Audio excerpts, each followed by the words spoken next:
Bellerophon, from Stories of Old Greece and Rome, public domain reading circa 1913.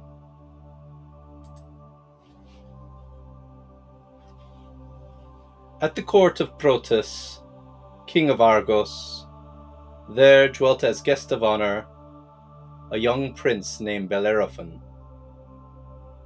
He was a kinsman of Protus and a grandson of Sisyphus, the king of Corinth. So much honor was shown to him as he was strong, brave, and fearless. He was a leader in all the games, and his beauty won such favor at the court that Protus's wife, Queen Antenea, sought his love.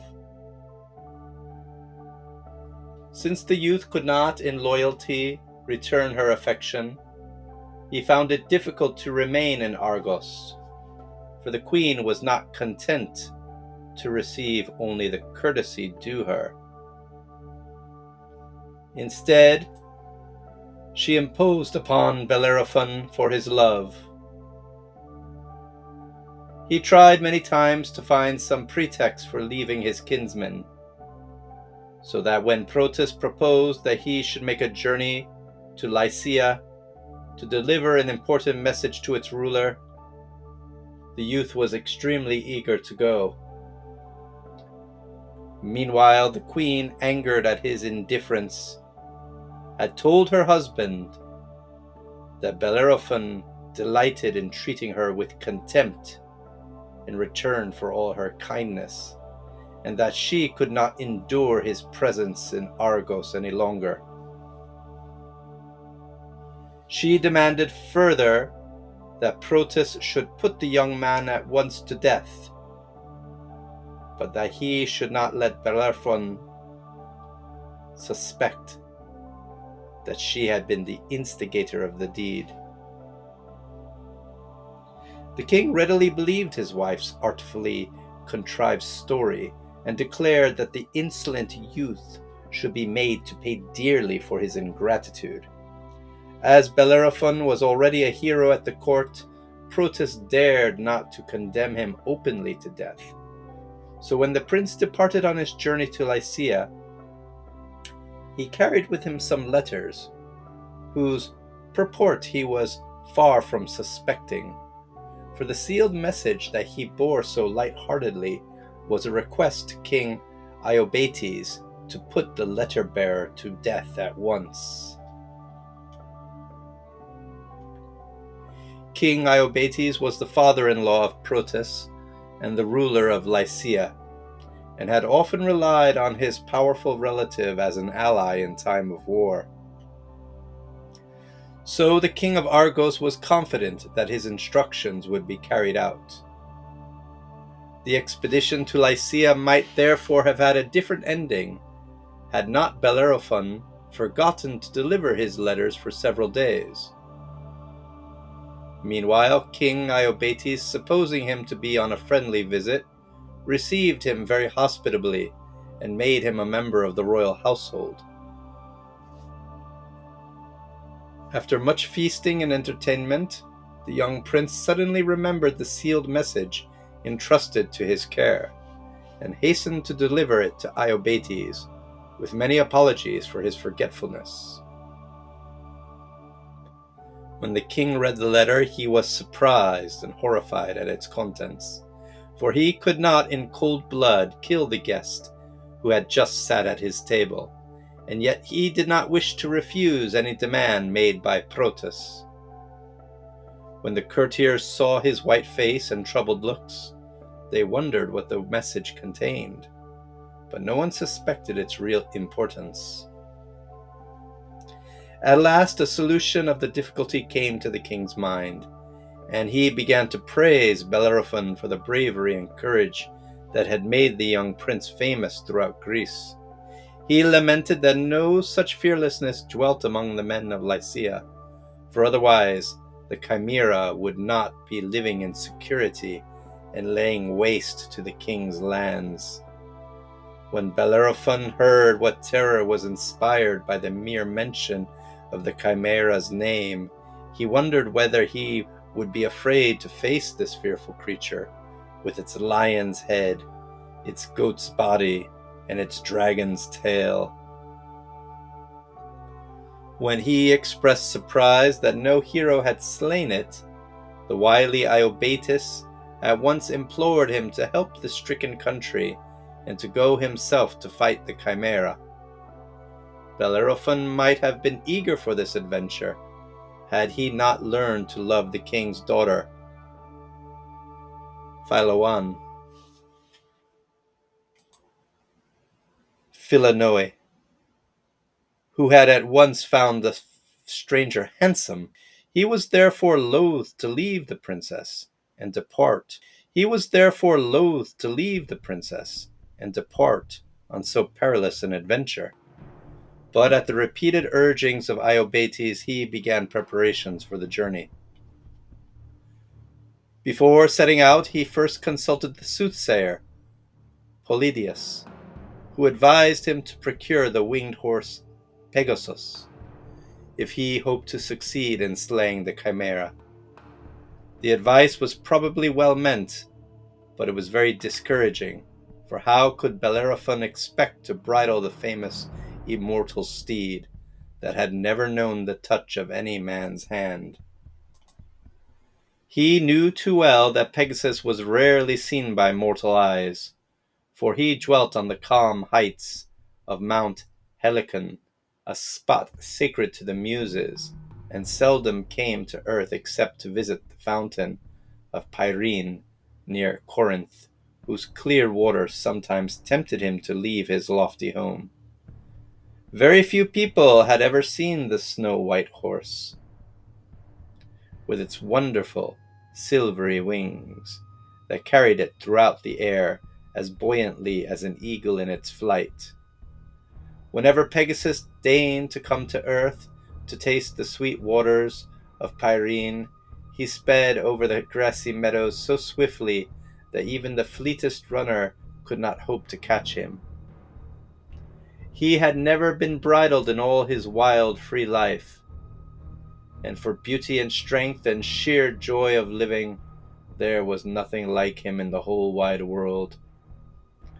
Sleeping at night as he did on a lofty mountain top, and passing the greater part of the day in the air, Pegasus seemed hardly to be a creature of the earth. Whenever he was seen up very high above people's heads, with the sunshine on his silvery wings, one would have thought that he belonged to the sky, and that skimming a little too low, he had gone astray among our mists and vapors, and was seeking his way back again. In the summertime, and in the beautifulest of all weather, Pegasus often alighted on the solid earth, and closed his silvery wings. Pegasus would gallop over hill and dale for pastime, as fleetly as the wind. When Bellerophon was advised to catch this glorious winged steed, it was no wonder that he felt discouraged, for nowhere could he find an old man, a maiden, or a child who had ever had so much a glimpse of the snow-white Pegasus. Someone told him, however, that the immortal steed had once been tamed by Minerva, and owed obedience to her. So he went immediately to the temple of the warrior goddess and begged her to help him. For many hours he prayed before Minerva's shrine, but there came no answer to his petition. At last, worn out with fatigue and discouragement, he fell asleep on the steps of the temple. When the first rays from Apollo's golden sun car fell on the white marble pillars of the temple, Bellerophon awoke, and to his great astonishment he found in his hand a golden bridle. Believing this to be the answer to his prayers, he set out hopefully on his search for the winged horse, and before journeying very far he came to the fountain of Pyrene, where the beautiful clear stream bubbled up beside a grassy meadow, so redolent of ripening clover that it might tempt a far more fastidious horse than the immortal Pegasus.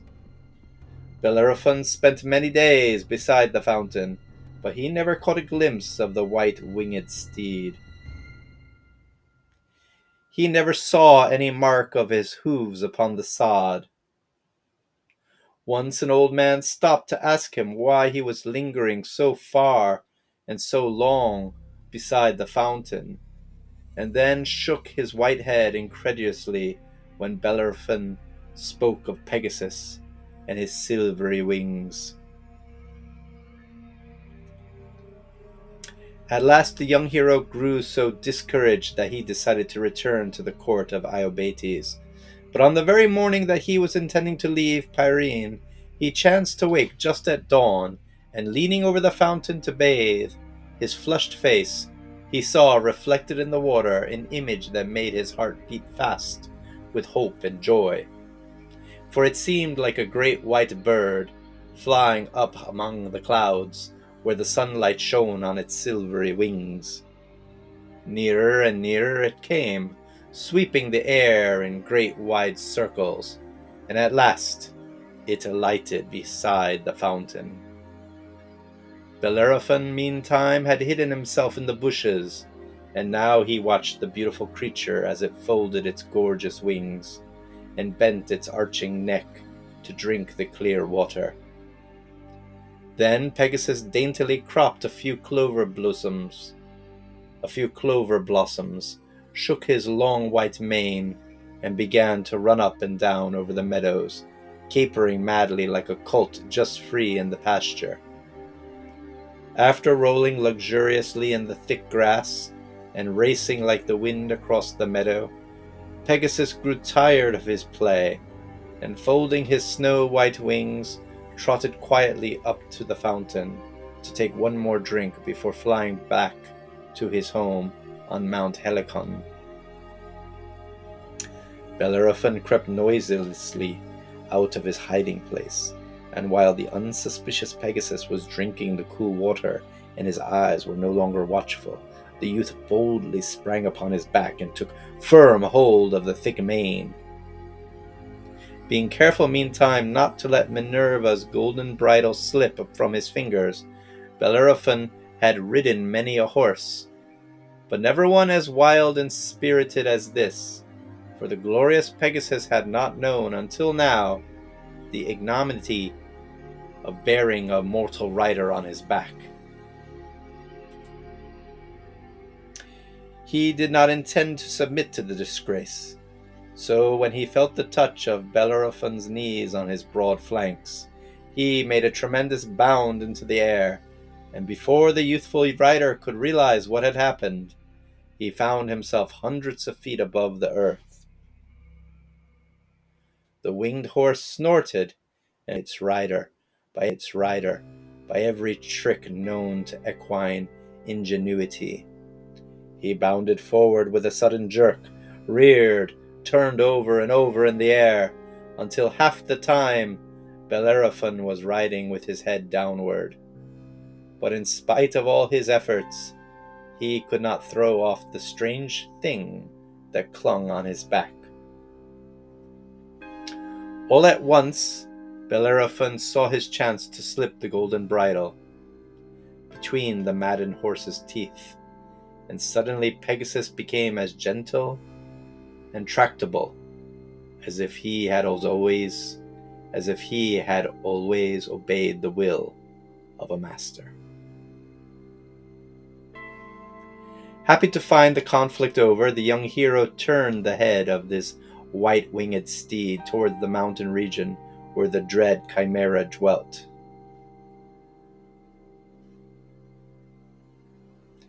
It was a wild and rocky part of the country that Bellerophon looked down upon, and he saw all around him the evidence of ruin wrought by the fire-breathing monster. The dwellings of the peasants were in smoking ashes. Carcasses of half-eaten cattle were strewn about the barren pastures, and human bodies were also to be seen torn and mangled by the chimera's ruthless claws. On the mountainside was a deep hole in the rocks, and from it issued clouds of black smoke that had a horrid stifling smell as it rose up from the cavern's mouth. As Bellerophon descended nearer to the earth, the delicate nostrils of the horse dilated at the first contact with the foul smoke, and he found it hard to persuade Pegasus to fly closer to the chimera's den. When they did approach through the thick clouds of smoke, Bellerophon saw the monster's great body stretched out at full length in the cave, while all the 3 heads lay on a half-eaten carcass that was strewn about the floor.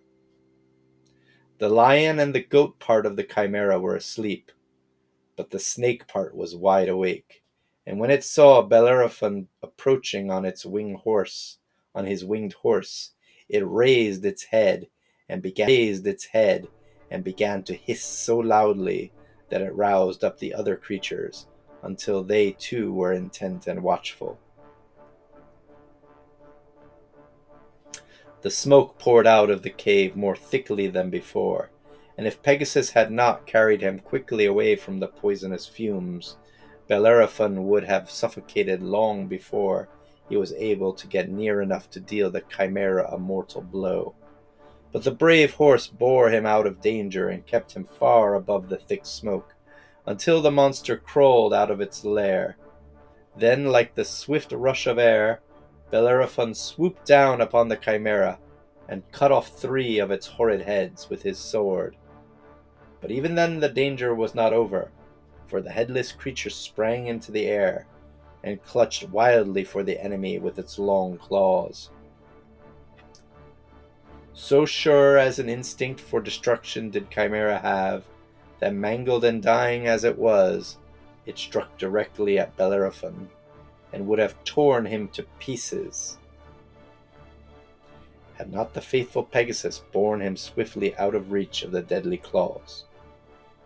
After a few vain attempts to grasp its destroyer, the chimera's great body gave a convulsive shudder and fell back stone dead upon the blood-soaked ground.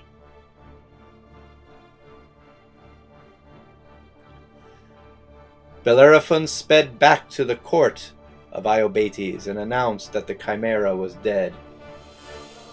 The king was glad to hear that the monster could no longer devastate his land, but he was sorry to see Bellerophon returning unhurt and victorious, and with such a wonderful prize as the winged horse Pegasus. Most people had never believed that this immortal steed really existed, and had thought that the stories about it were merely old wives' tales. Iobates did not dare to kill so popular a hero as the young prince, especially as his popularity increased after this adventure. But he sent him off on another perilous journey, hoping that on one of them he might meet his death. Bellerophon, however, never came to any harm on any of these journeys, for he had always the sure help of Pegasus, and returned safely from each expedition with trophies to lay at the feet of the beloved princess. At length the king was convinced that Bellerophon was under special protection of the gods, and hoping to win their favor, he gave the young hero his daughter in marriage, and appointed him his successor to the throne.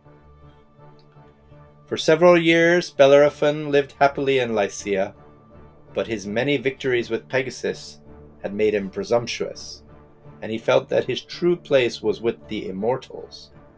So one day he mounted his winged steed and flew far above the earth. He flew into the white clouds that wrapped the top of Mount Olympus. Angered at this insolence and daring, Jupiter sent an enormous gadfly, which stung Pegasus so cruelly that Pegasus gave a sudden leap forward, and this unexpected movement threw his too confident rider from his back. The luckless Bellerophon felt the reins slip through his fingers, and he plunged downward through the mists and clouds, many, many miles to the earth. This terrible fall would have killed anyone but a mythological hero. But Bellerophon, though bruised and shaken, only lost his eyesight. Ever afterwards he wandered through the fair places of the earth, lame and blind and lonely, lamenting the foolish pride that had led him to risk the anger of the gods. What his end was, no one ever knew, but he probably died in some distant land, alone and forgotten, while Pegasus went back to the sunny slopes of Mount Helicon and never visited the earth again, even to drink the sweet waters of Pyrene.